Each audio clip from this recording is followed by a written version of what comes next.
And we are on the air. We got 4 waiting. Hello there, everyone. I'm joined today with, fucking hell, I can't believe I just did that. I'm joined today with the Conundrum and the Effeminate Degenerate. We got 4 waiting. Hello there, everyone. I'm joined today with... Oh, fuck. That scared me. Oh, God. We got 4 waiting. Hello there, everyone. Hang on a second, I got this. Oh, wait, he killed his speakers. Okay. That's fine. That scared the absolute shit out of me. I'm just like, I'm like making an ass out of myself on the air, but not as bad as Jocelyn did. And then that shit happens. Like, oh God. Yeah. Okay, so today I am joined with Lapis and the Conundrum. I'm going to be debating Lapis for the second time. This time, more specifically and hopefully more to the point, on capitalism. Something that, if you've not followed me and her or both of us on Twitter, we have disagreed about it. We disagree on probably a lot of things, but capitalism was the option of the topic for today. Mm-hmm. Conundrum, who should go first, Let me do my question. Ladies and gentlemen, boys and girls, children of all ages, and non-binaries alike. Today we have a big old debate, a duke out between the S-Man and Lapis. In this corner, representing capitalism, is our favorite Libertarian Calvin, the man who knows how to throw shade really well. S-Man speaks! Damn right, motherfucker. Anyway, representing socialism is a gem from another land who, I will say this, don't underestimate their value, because that gem is very sharp in how they speak. And I introduce the Effeminate Degenerate, aka Lapis! Now, I can hear your microphone start to static a bit when you did that. For the millions at home, and not Johnson or the Keeper Cat. Let's get ready to debate! The frequency. Now, playing with your money. Now it's my ring. Your opening statements are 10 minutes each, and we're going to let Lapis go first. This valuable gem from another land. All right, lovely. Okay, so the point of this debate is to analyze and to criticize whether or not capitalism is a flawed economic system and whether we need to move past it to better alternatives. So I do believe that capitalism is a flawed economic system. I don't believe that any economic system that is dragging the world towards, there's dragging the world towards economic crisis that produces so much economic inequality, that has seen so much devastation of the planet in the fruitless quest for resources.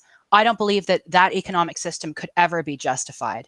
And first of all, although capitalism likes to claim that it's a meritocracy, what it actually is an oligarchy. It is an aristocracy of wealth. Without significant government controls, it is impossible to prevent the heirs of the capitalist from inheriting their profit and then becoming rich off of this privileged inheritance that they did with no effort of their own, simply through birth. And yet this group of privileged people can then demand that their workers work even harder, work more hours with less pay, with fewer benefits, without ever having to see the mine shaft themselves. But more importantly, despite the people who say that socialism is theft, the real thieving system is capitalism. Capitalism is built on the exploitation of another. The only way a capitalist can accumulate his wealth is through the extraction of surplus value from his laborers. The labor makes a product, whether that product be intellectual or physical, and the capitalist sells that product on the market for a higher price than he pays the worker to produce it. And by extracting the surplus value of the laborer's hard-earned work, the capitalist gains himself a fortune, while their laborers are often left in misery. But moreover than that, capitalism is a philosophically flawed system, and it it is counterintuitive to humanity. It is toxic to the human condition.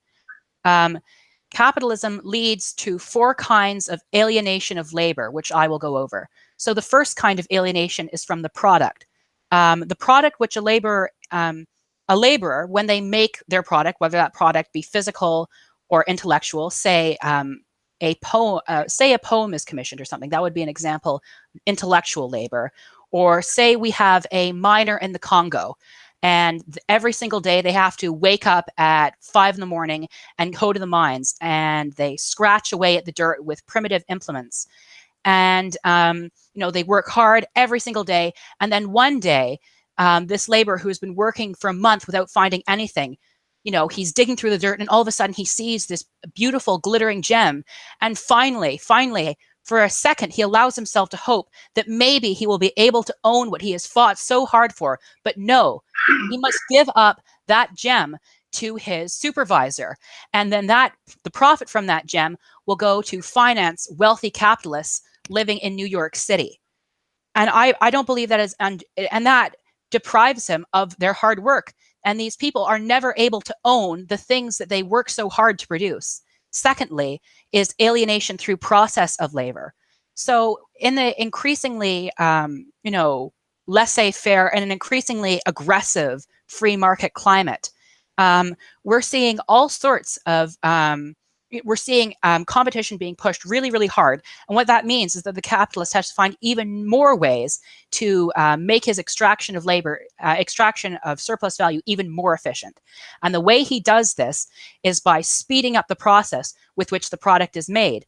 In the past, people who manufactured the automobile were skilled craftsmen, but now they're only allowed to do a tiny part on the assembly line before it's whisked off away. And this inhibits the human creativity, which everyone has, because it prevents them from being able to add on to what they're making. It prevents them from being able to express themselves creatively. The third kind of alienation is the alienation from others. Considering that an individual cannot, he doesn't own things as a group. He's not connected as a group.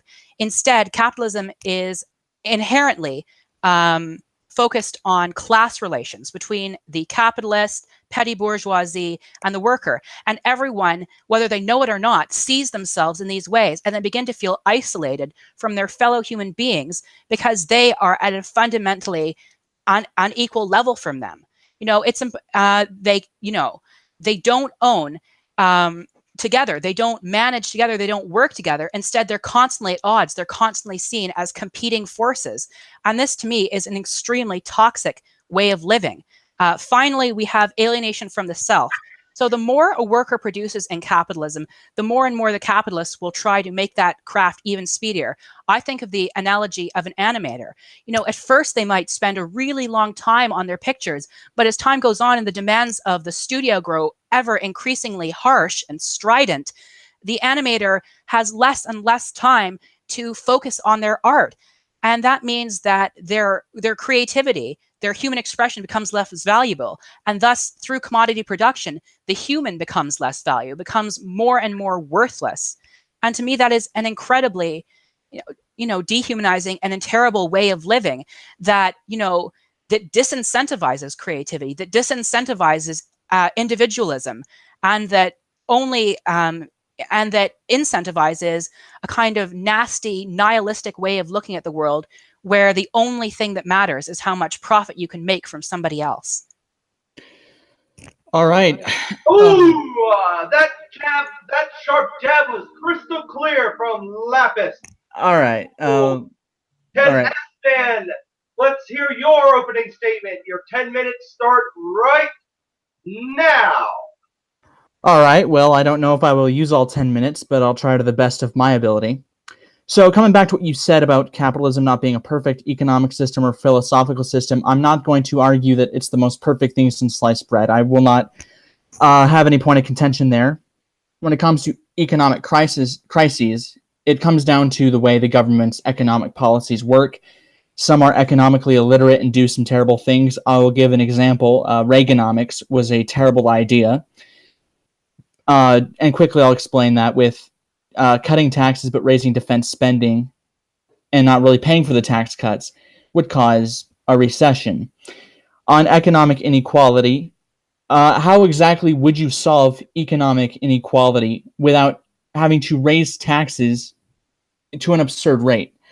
And the reason why businesses offshore do offshoring or outsourcing jobs is because these taxes are raised so damn high. They see the only way to even make money is to say, well, fuck this. I'm leaving, for instance, California, and I'm going to make my products in China where the taxes are not as insane as they are in that state.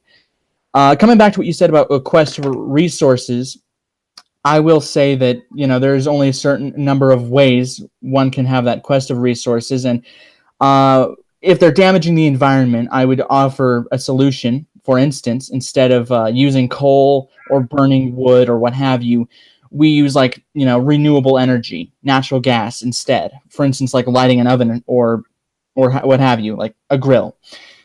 Coming back to what you said about, let me see what it was. So hang on a second. I got a whole page of notes here.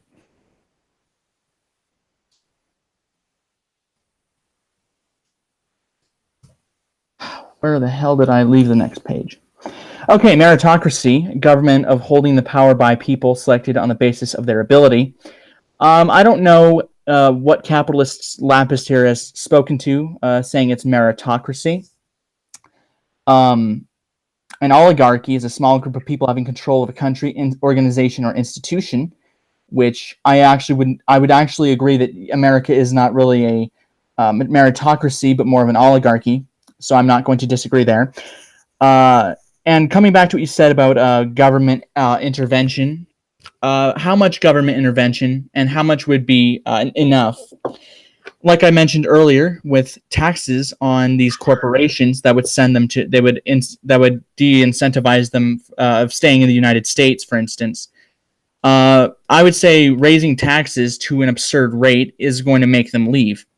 Now, I know you and I had an argument last time on our very first debate, where you went on a tangent about tax cuts, which I would ask later on how exactly, what exactly you said, because I can't remember. No effort of their own when it comes to the capitalists just sitting on their ass and having someone else in the coal mine instance of trying to find a gem. Well, quite frankly, I would say that just for CEOs in general, they do have to go over 80,000 pages of regulations they have to read over, and it wouldn't surprise me if they were to break, I don't know, 3 or 4 laws a day with how many pages there are, and there's no way you can read that many pages in one given day. Let's see here. I would also argue when it comes to companies treating their workers like garbage and less than human, in the United States, we do have unions. We have labor unions, and we have labor protection laws. I do believe Canada as well has labor unions and child protection laws that, for instance, would prevent an 8-year-old from having to go down into a mine. In third world countries, that's not the case, and that would be the problem of the third world country. And let's see. Socialism is theft. Well, there's that point you mentioned. I would say that in terms of, depends on how you go about it. If you start raising taxes to an absolutely absurd rate, no, I wouldn't necessarily call it theft. But I'd say it's setting up a disaster. If you try and take it with force, for instance, you, I don't know, kick someone's door down and you just shoot them in the face and take their money, yeah, I can kind of say that'd be theft. Let's see, where else? The means of production, like I said, I'm sorry, I just... when it comes to the means of production, the workers simply do not deserve to own the means of production. They entered an agreement to do the job they were hired to do, and as a result, if they do not like the job in question, now I'm not saying, oh, if you don't like the job, just leave. However, make yourself less disposable. Don't rock the boat while you're disposable, and you will be fine. And through this, let's get on to sells more than Jesus, my handwriting. For instance, if you make yourself less disposable. Oh, I had a lot more, but yeah, I don't think I had the time to actually respond to all of that. But all right, let me do my little thing. S-Man used his liberal shield from his paladin armor to block Left's sharp point. Now we get to the part of the debate that's really fun. Each person has 10 minutes to debate with an 8-minute rebuttal time. And I know Mr. Owen McDonald asked why we're doing this. We're doing a classic high school style debate with time limit, and you have color commentary with me. Oh. So, Just tell Owen to I don't know, take a Midol if he's freaking out about how you're handling the forum here.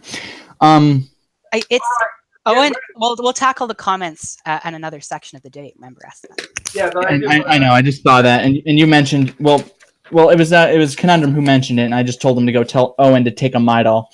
All right, now the debate floor will open in 3, 2, 1.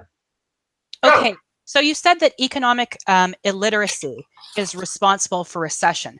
I find this to be a very, very strange idea. From where I stand, it's the actions of very, very intelligent individuals, such as Goldman Sachs, and their deliberate, removal or blatant ignorance or, avoiding of regulation, which led to the economic crash, which handsomely rewarded them with profits. And then they received more profits from the government. So no, I don't think that recessions just come about because people are bad with money.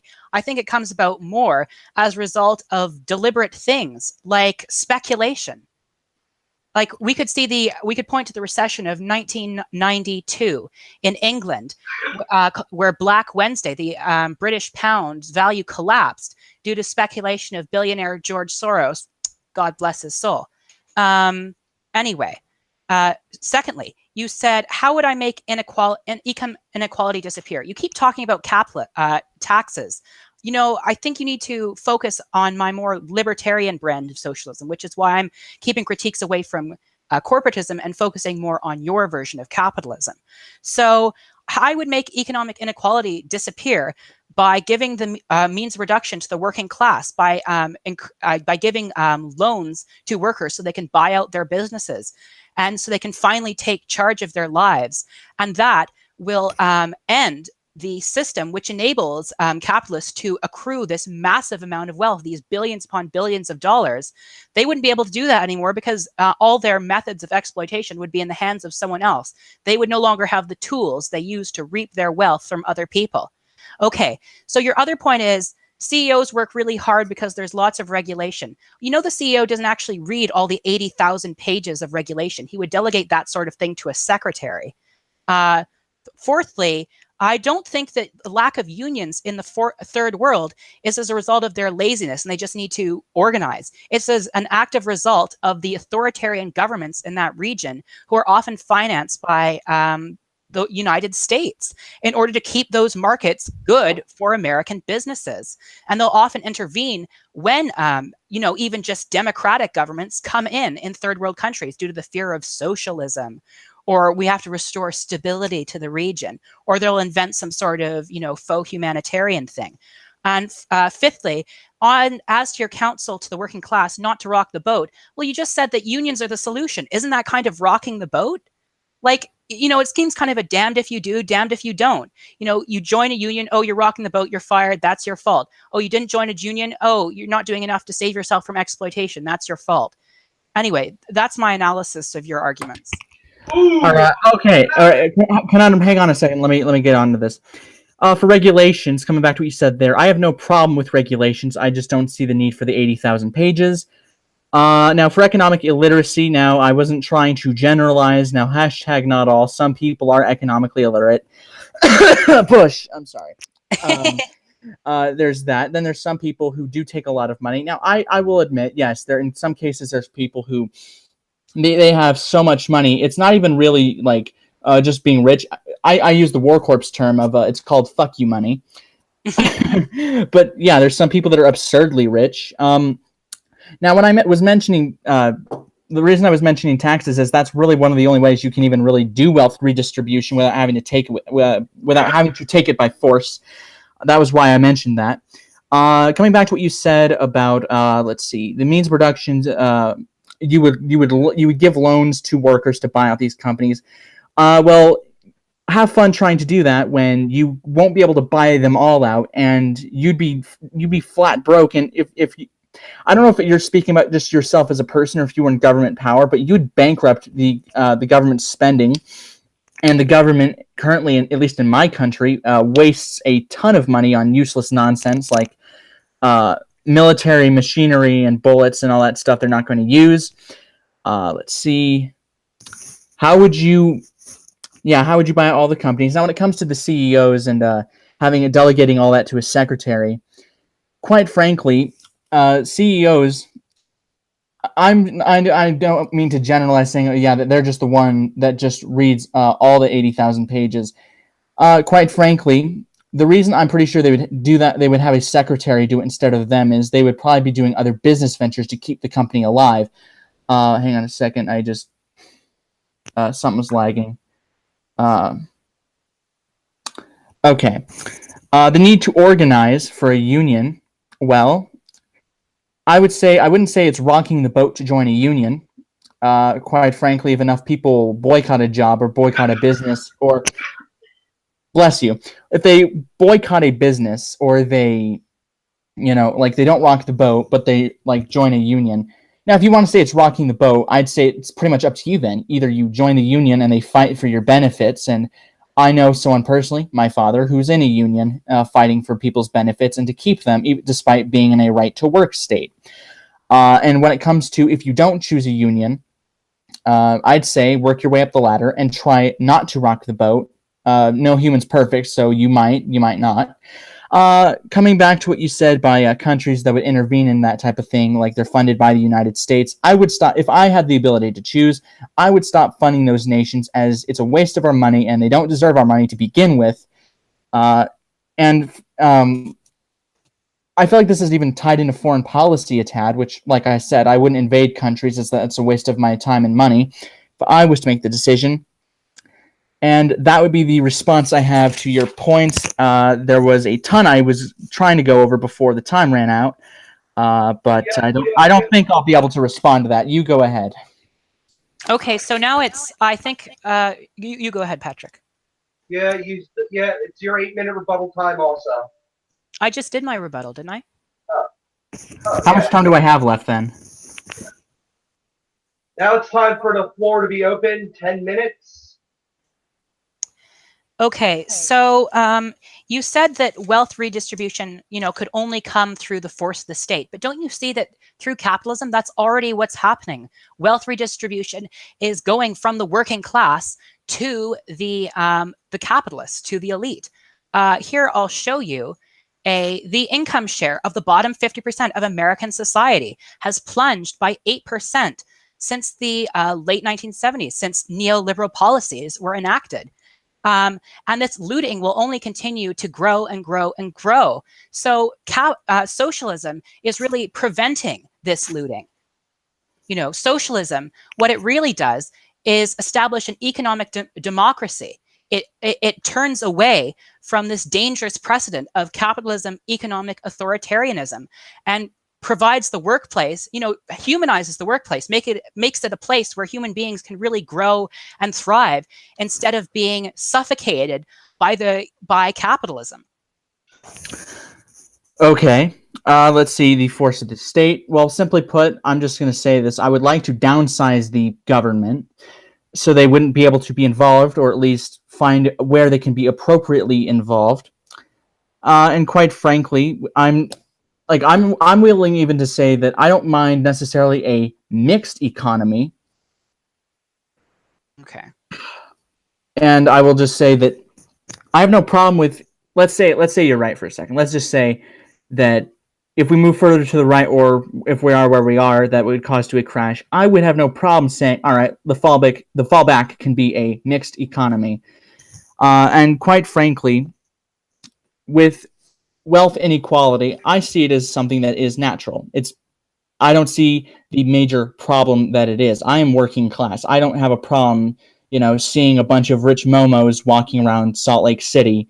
I have no problem just seeing them and saying, they're a rich dude. Yeah, sure, they have no empathy, but there's not really any actual harm by, if you're a millionaire or billionaire. If you are having people do your bidding, like being in a mine, for instance, like a coal mine, yeah, you are doing harm. And quite frankly, what I would want to see to prevent that is if you find out that, oh, wow, this product I'm using was made in I don't know, some parts came from some mine in Africa where some little boy lost 3 of his fingers to make this computer.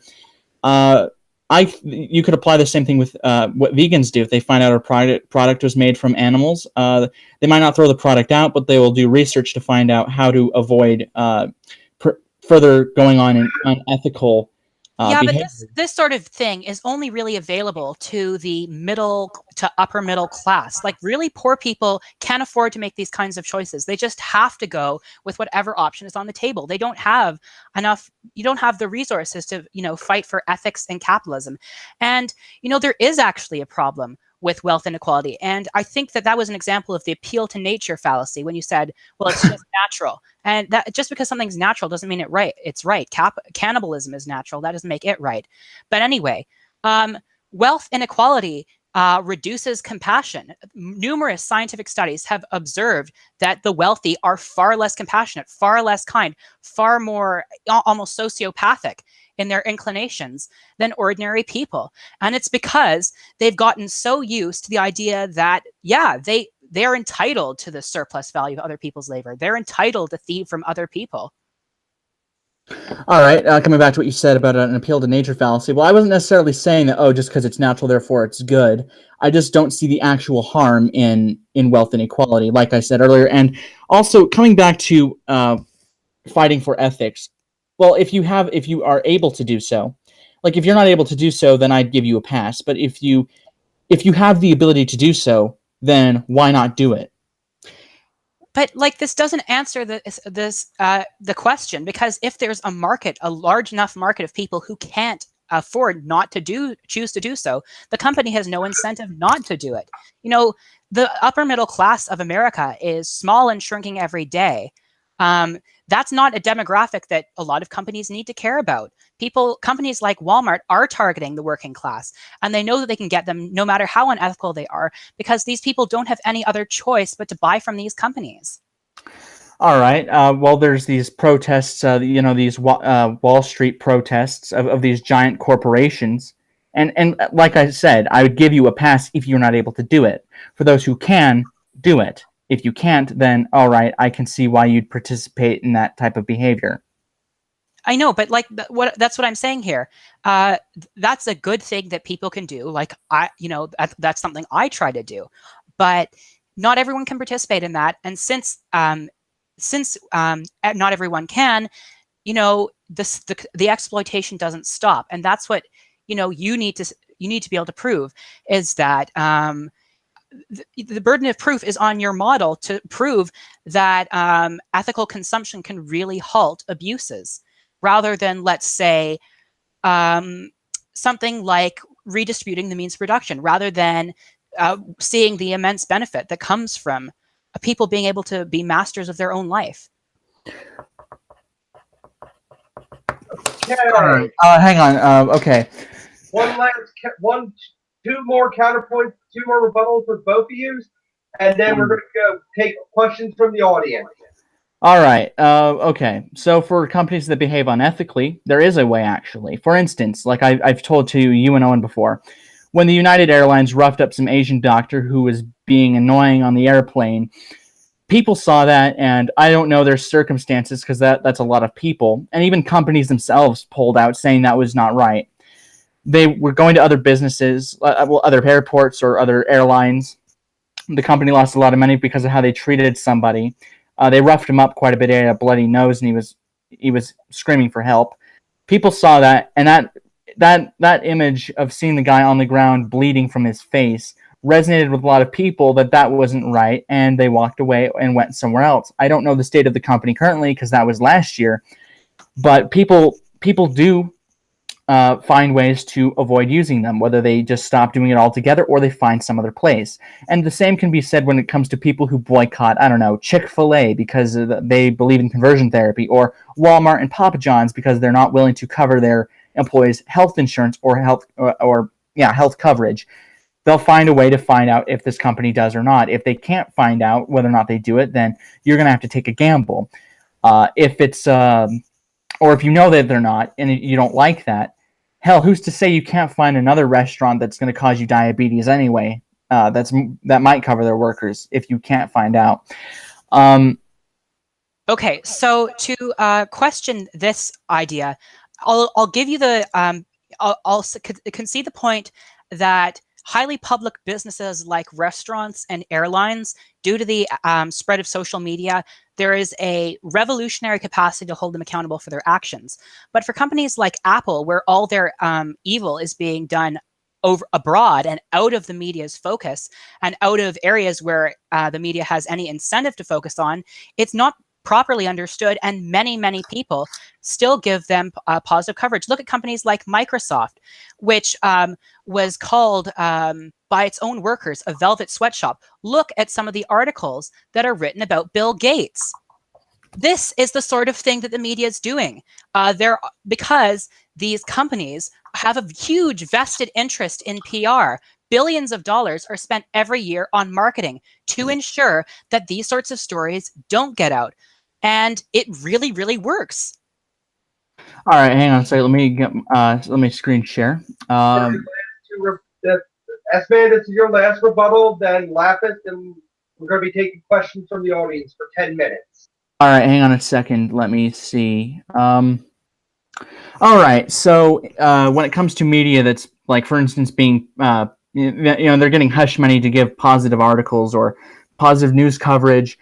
Well, first of all, the corporate media, their approval rating is tanking, and there's no way you can really buy out independent media, whether you are, a YouTube ranter, a lot of, like, people like WarCorp666 as an example, gets thousands of views on his videos before they terminated his channel when he would talk about whatever topics were on his mind. If he were to talk about, I don't know, shitty companies or corporations, with this an audience like that, you can probably spread your message quite a bit. And articles saying, oh, Bill Gates is saving the world. You could probably find articles against Bill Gates saying, oh, yeah, Bill Gates is a piece of shit. Like, that's, for instance, on Forbes.com, here's an example as to what I'm saying. You can find anti-Obama articles and pro-Reagan articles, and vice versa. And that will be the end of my my reply to that. And that is such a limited spectrum. Like, we have a neoliberal in Obama and a really toxic character in Reagan. And this moves the political spectrum to a tiny segment of the authoritarian right, rather than broadening it to areas where everyone is capable to be involved and express their opinions. Like, that's a tiny segment of opinion. In fact, you're almost proving my point by saying that the best Forbes.com can do is get, occasionally a pro-Obama article. You would really shock me if I found any coverage in Forbes.com of positive coverage of Revolutionary Rojava, praising them for their achievements. And okay. Quite quickly, Forbes is simply an opinion. I'm pretty sure you could find something on Forbes, in favor of, like, someone, like, they all have different political views. It depends on the writer. So you might get a writer who says, and I'm just using Obama, for instance. Hell, you could probably find a pro-FDR article, an anti-Reagan article, and vice versa. Quite frankly, Forbes? I would doubt it. or hell, that's just one example. There's probably websites that say the same thing, and they say how many clicks or how many views or how many reads or whatever, and there are quite a bit. There's some who don't, however. Mm-hmm. And going back to your point about the independent media, like, are we really going to use figures like Sargon of Akkad as exemplaries of what media can be? In some ways, independent media has just created an echo chamber business where people are pouring in thousands of dollars to hear basically false opinions and lies regurgitated to them to make them feel more comfortable. There is very little quality journalism, even worse than the corporate media. And the corporate media still has a huge presence on, these new platforms. CNN has a lot of subscribers, and media that used to be independent, like the Young Turks, can descend into being kind of this corporate-y stuff. And although the Young Turks presents a kind of leftism, it's still, it's far from what we need. It needs to go right, more to the left. Okay. Well, okay. I had a point there. Son of a bitch. All right. Okay. Let me go to the chat. So after this round, Lap is here threw some crystal clear perspective on S-Man. S-Man tried to block with his liberal shield, but Lapis' contradiction spell broke the shield amazingly, and Lapis got some gems of Oh boy. S-Man as S-Man tried to deflect valiantly. So we are going to be taking questions from the audience, and remember, okay, for the chat audience at watching his stream. So let's just read through some of the comments that we've I got you. I'll read it. From the top or where? I'll read it. Hang on a second. So Owen says, because he says the articles against Bill Gates, Bill Gates aren't capitalist. Obama and Reagan are both right wing and capitalists. LMAO. Well, the articles against Bill Gates, I don't know if you've found a way to tell if they are capitalists or not. I don't really see if that matters. As long as they, like I said, if you can find an article against Bill Gates, that's just an example of varying opinions on the internet. Forms as an opinion, a pro-capitalist opinion. That's the whole point. The media with the power can be heard are capitalist. Well, I wouldn't be surprised to, I've been able to find some somewhat notable anti-capitalist websites. Like the website. Jacobin? Huh? Jacobin? Yeah. The websites without don't have... Jesus Christ, Owen, your fucking grammar. The websites don't have funding. After all, the wealthy aren't going to fund sites trying to get rid of them. Well, there's some people who are able to fundraise very well. And there's alternative media. There's War Corps. Well, you fucking idiot. That was an example. That was one example. One person. Yeah, Jesus you might have wanted Christ. to think of a better example there, S-Man. well, quite frankly, that was just one I pulled off the top of my head. There's some people like Philip DeFranco, whether you think is a piece of shit or not, is just conjecture. It's quite obvious. There's you can't buy out into whether they are echo chambers or not. It doesn't matter. The fact that they're independent media, they're not cucking out to these corporations, they're able to sustain themselves and provide media, whether or not you Franco's show, you do actually see a lot of advertising, and that's his choice. I mean, there are some shows I've seen on this platform that are totally independent, and some do pretty well. Some of them have 100,000 subscribers. Let me see. The Young Turks aren't even. It's better. Philip DeFranco is better than Drama Lord half the time. True. The Young Turks aren't even anti-capitalist. LOL. Well, that again doesn't. I mean, one of those. I think his name was Jimmy Dore. I think he's now an actual commie. So maybe that's why they booted him. Jimmy, arm the poor Dore.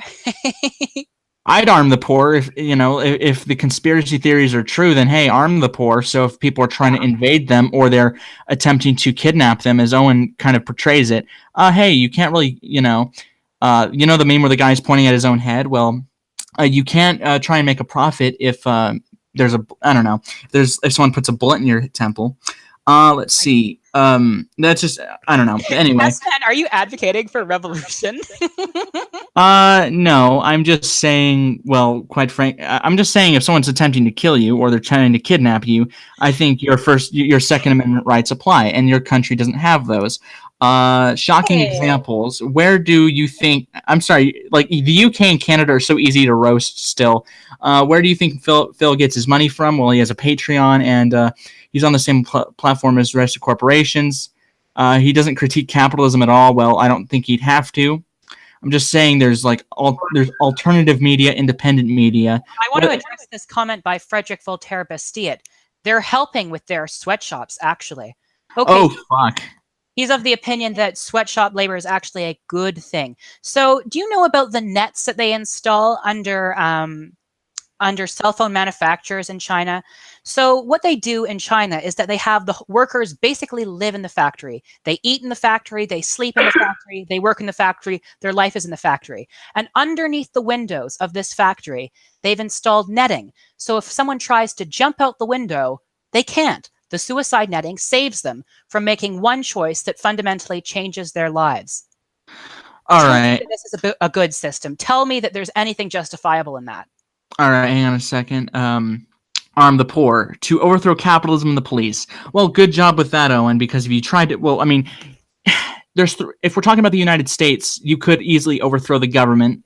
I mean, we have 320 million people versus the United States military, which has about a little less than half a million and a half people, and the law enforcement have 1.4 million. So you have a couple million people but versus the rest of America. These are the military and the police are highly skilled specialists, and this is getting really off topic.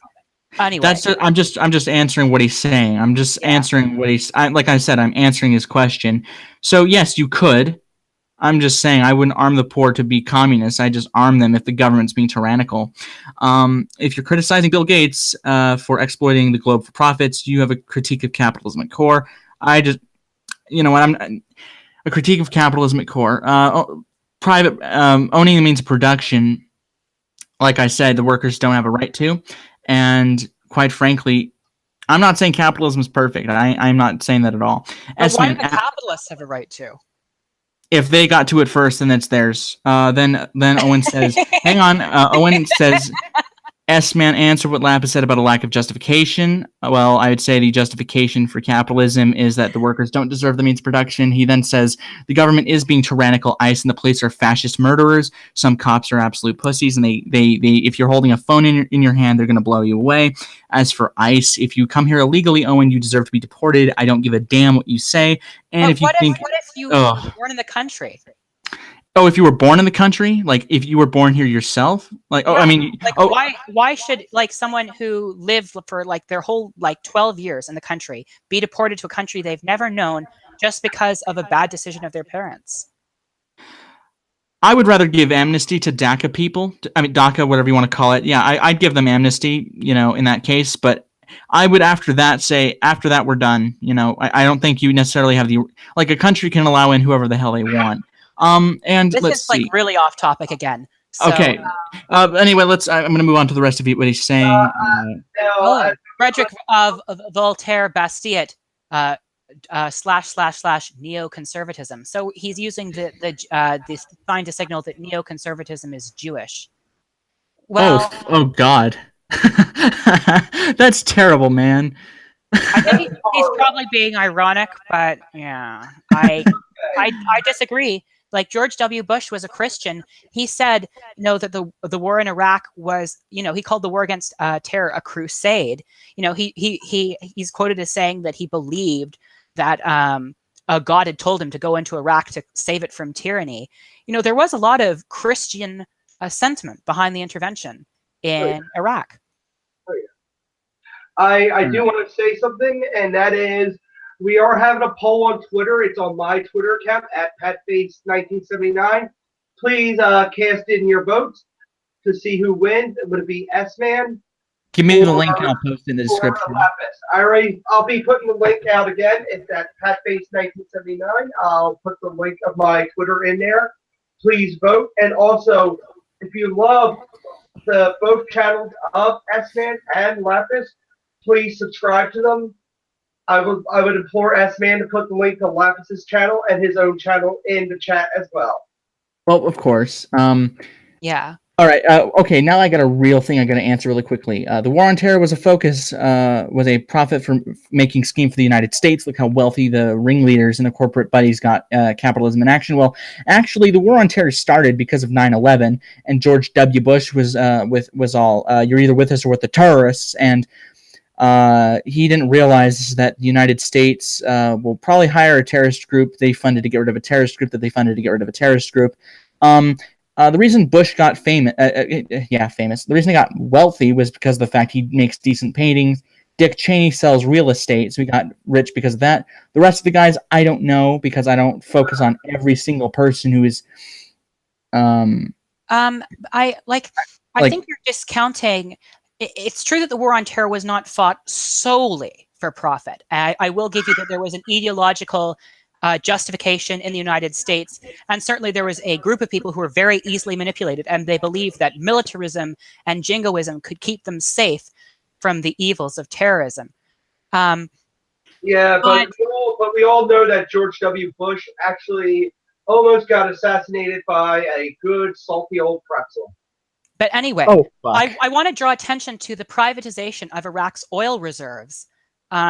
So at the time, it was the fifth largest oil market in the world, and it was all in the hands of the National Oil Company during the Saddam era. That was a large source of Iraq's power during the time.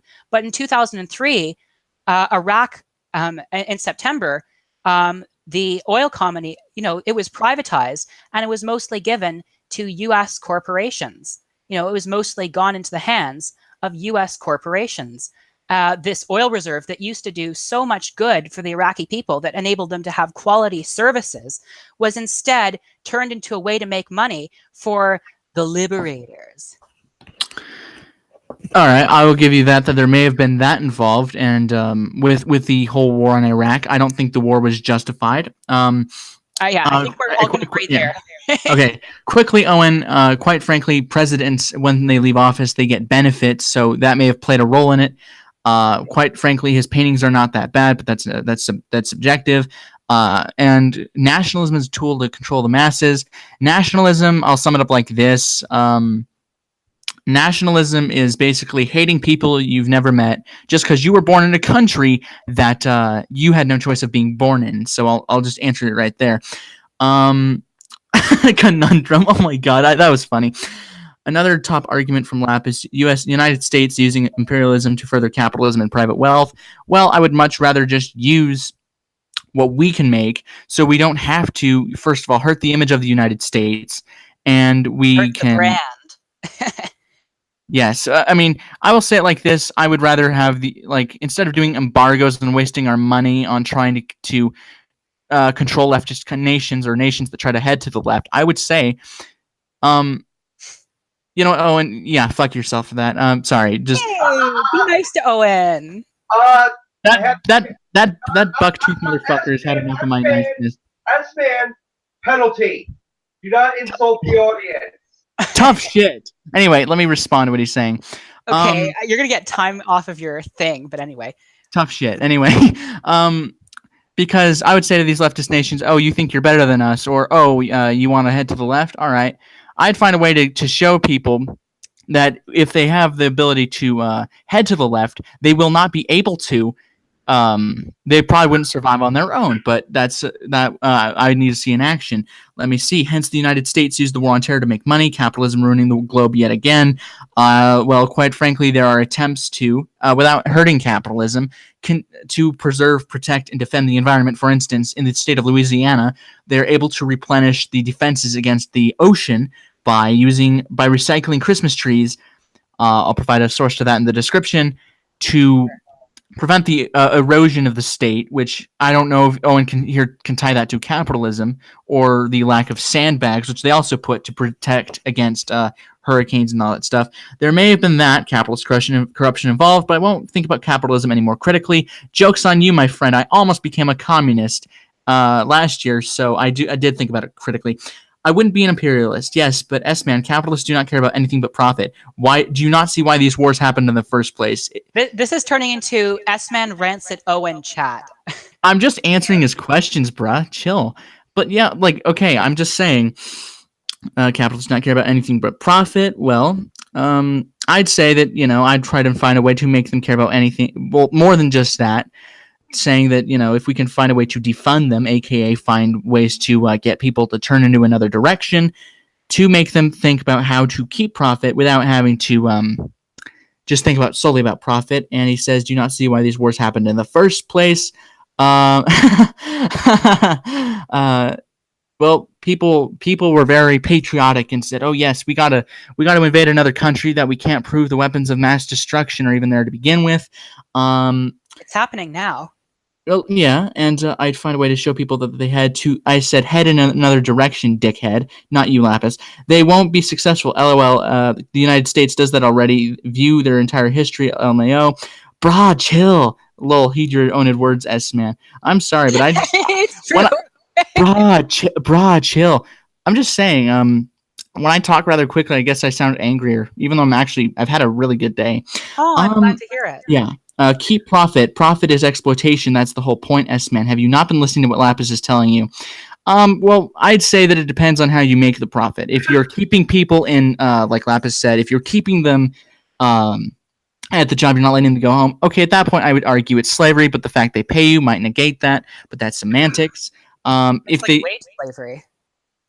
That seems like an oxymoron, to be honest. I have a question for you.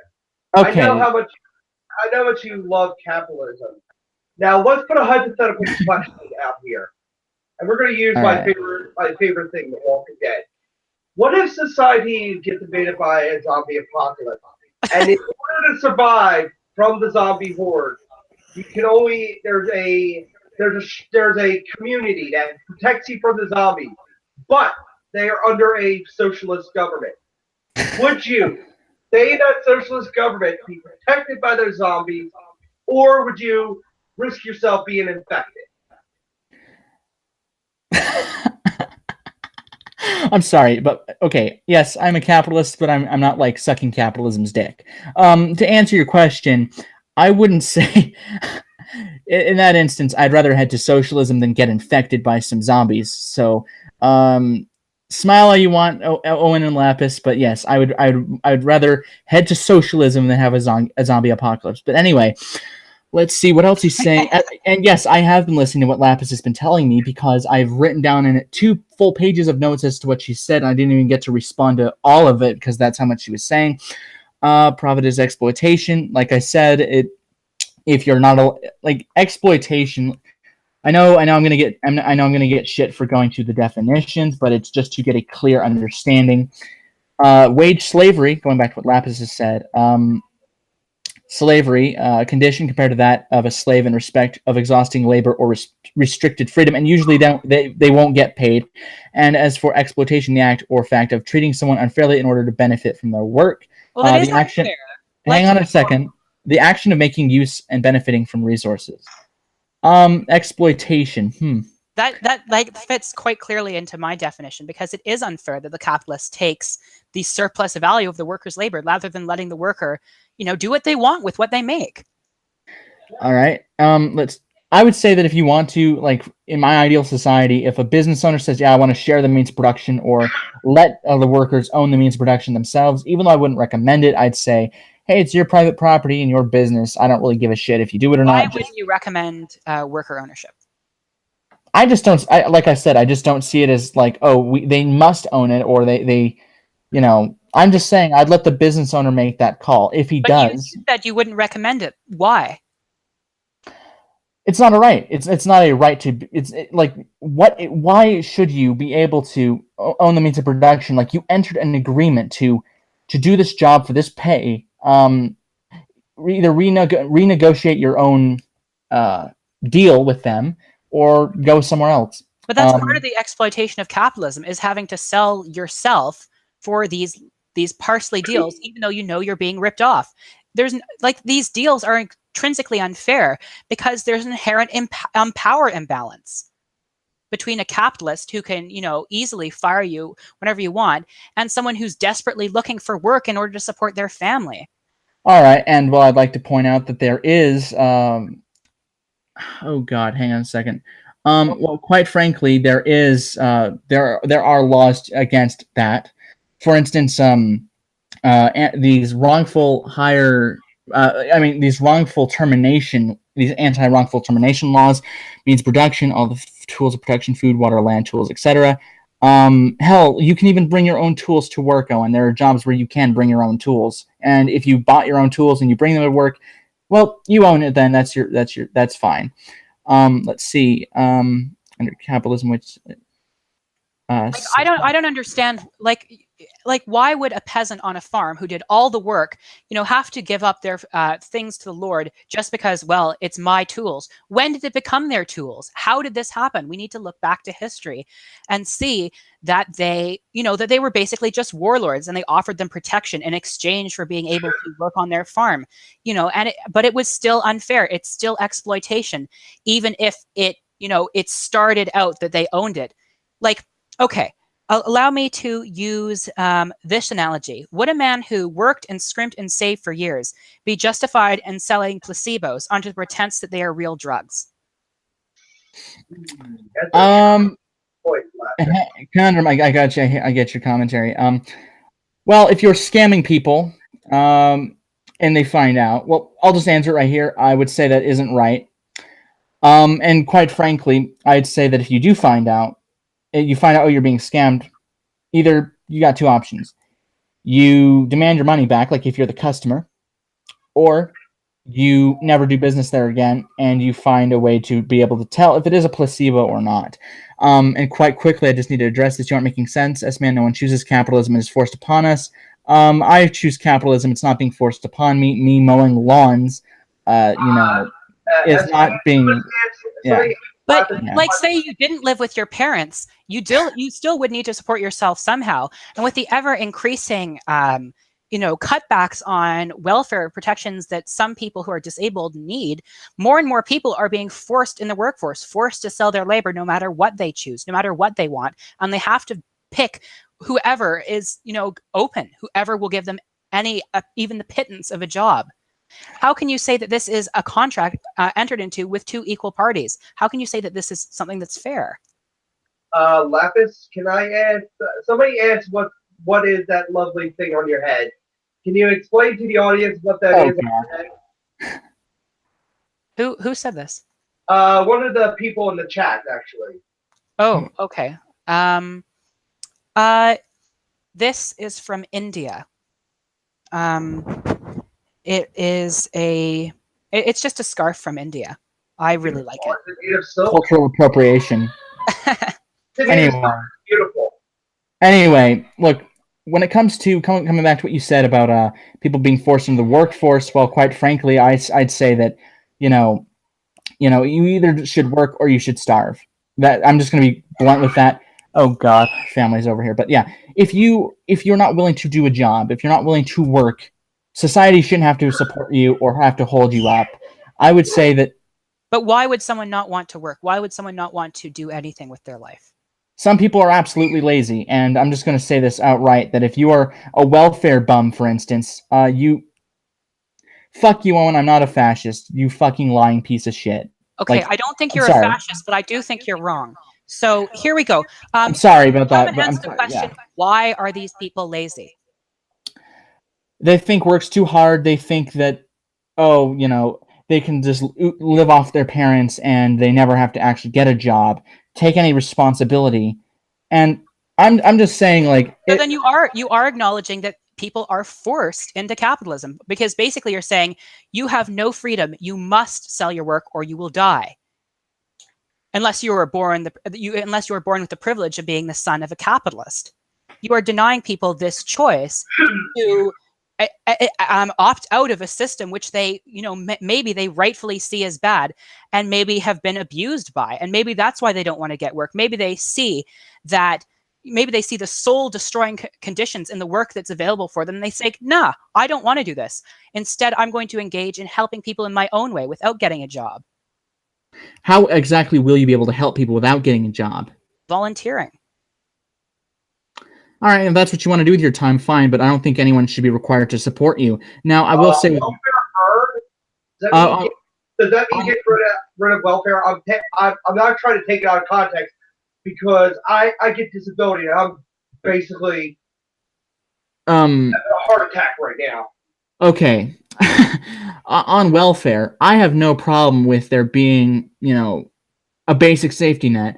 However, I would have a requirement, like, for instance, if you are on welfare, like, or something like that, let's say you lost your job and you're on welfare, you have to be actively seeking a job. You cannot, I would find ways to end generational welfare. Like, these people who are, like, when welfare started, right, people felt ashamed, they hang their heads in shame being on welfare, because they saw it as a moral failure. Now, whether you think it is or not is subjective. Nowadays, people think it's like a badge of honor to flash their welfare card and being like, yeah, that's not my experience. I've had friends that are deeply ashamed of being on welfare and are deeply ashamed that they need that, because they're disabled in some way. And I think you might find that these people that you scorn as lazy and degenerate and horrible might actually have some sort of condition that society hasn't recognized yet. There's plenty of people like that. Yeah, S-Man, I have to agree with Lapis on this point because as a person who gets SSDI, which is welfare for me, I do feel like I need it for how I can function, but there are a lot of regulations for people with disabilities on it. Like if you're on the welfare system, you can get a job, but you must only work part-time, and you have to make a certain amount, and if you go over that amount, you get money deducted from it, and it's a sad like welfare is very counterintuitive because it operates out of the sort of like a sort of limited social Darwinism I'm seeing in your mentality right now. I'm actually gonna respond to what you just said there, Conundrum, and then you, Lapis. Quite frankly, when it comes to those like disabilities, like I'm just saying, if you have the ability to work, like you're able to work, but you just need some help like via welfare, or if you're unemployed, I'd say you should be working while on welfare. The reason is I want to get everyone off of welfare or make them not as dependent. If you're someone that does not have a job and you're not trying to get a job, what the hell are you doing? Why should society be forced to take care of you? Conundrum, hang on a second.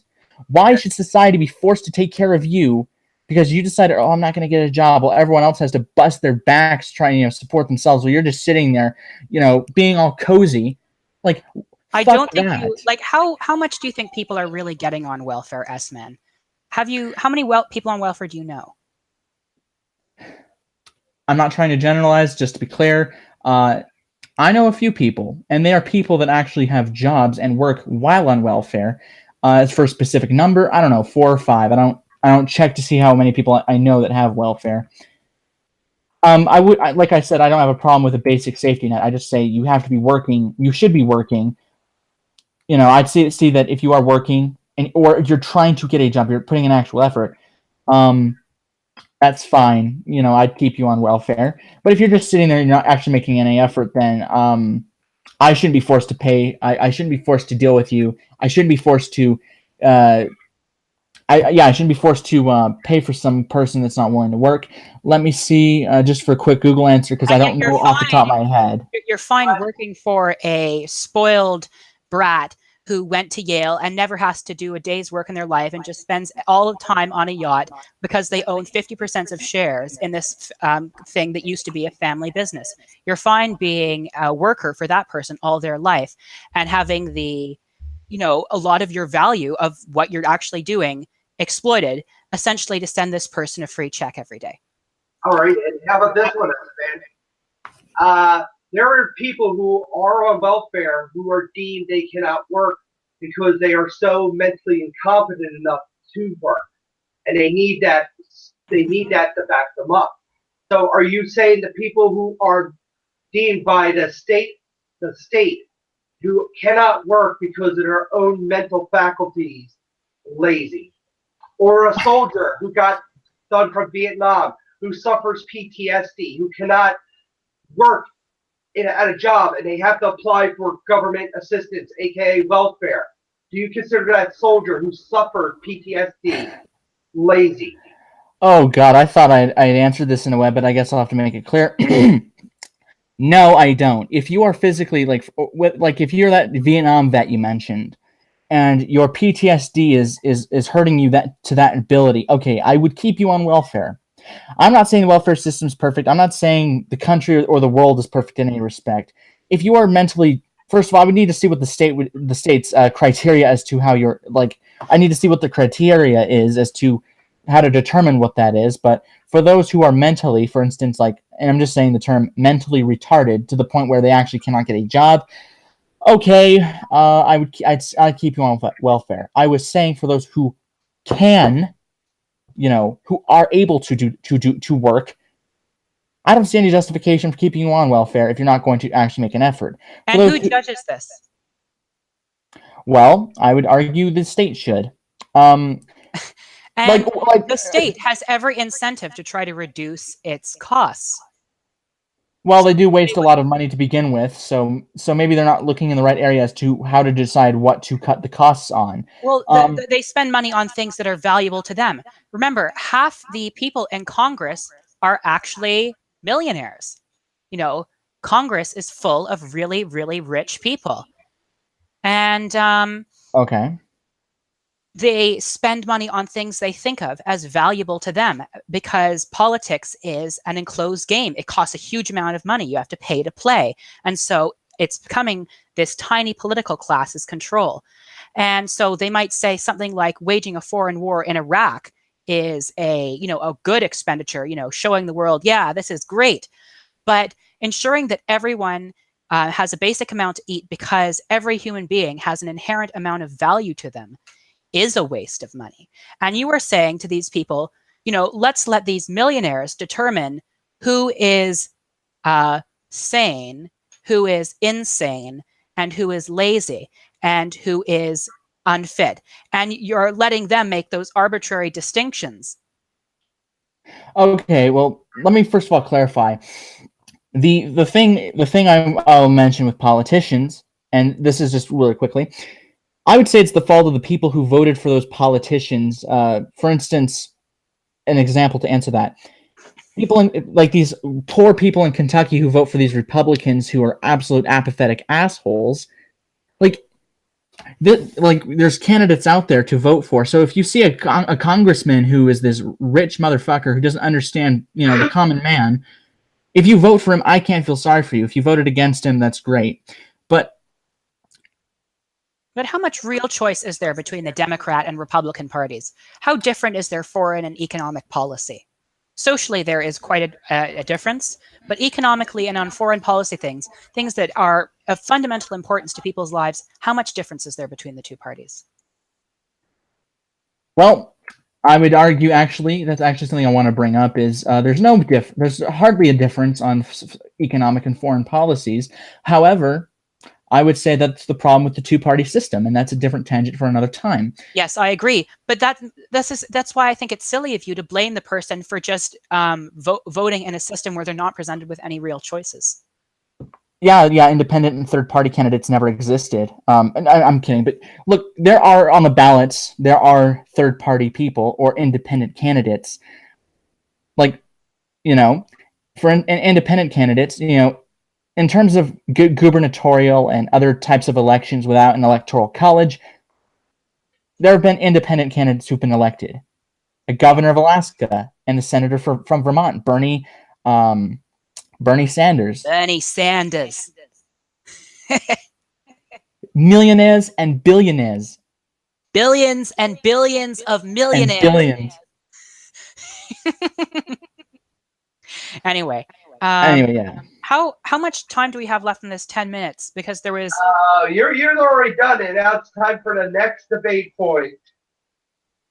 Okay. Do your little introduction, Patrick. All right, ladies, as I had to jump in and use my time logic spell to set X-Men straight on something, Left and S-Man are debating the final point. It is the final point of this battle round. This round is going to be a all-out slobber knocker to begin with. Will Lapis make S-Man's crystal clear, or will S-Man will gather enough strength to smash socialism with the capitalism flail of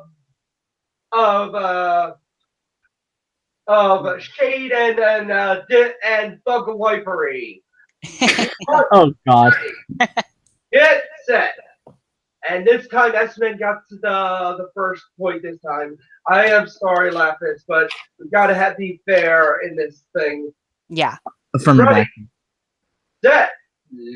Let's get ready to debate. Go. All right. Actually, what I'm going to mention here is there was some other stuff I wanted to respond to here. Let's see.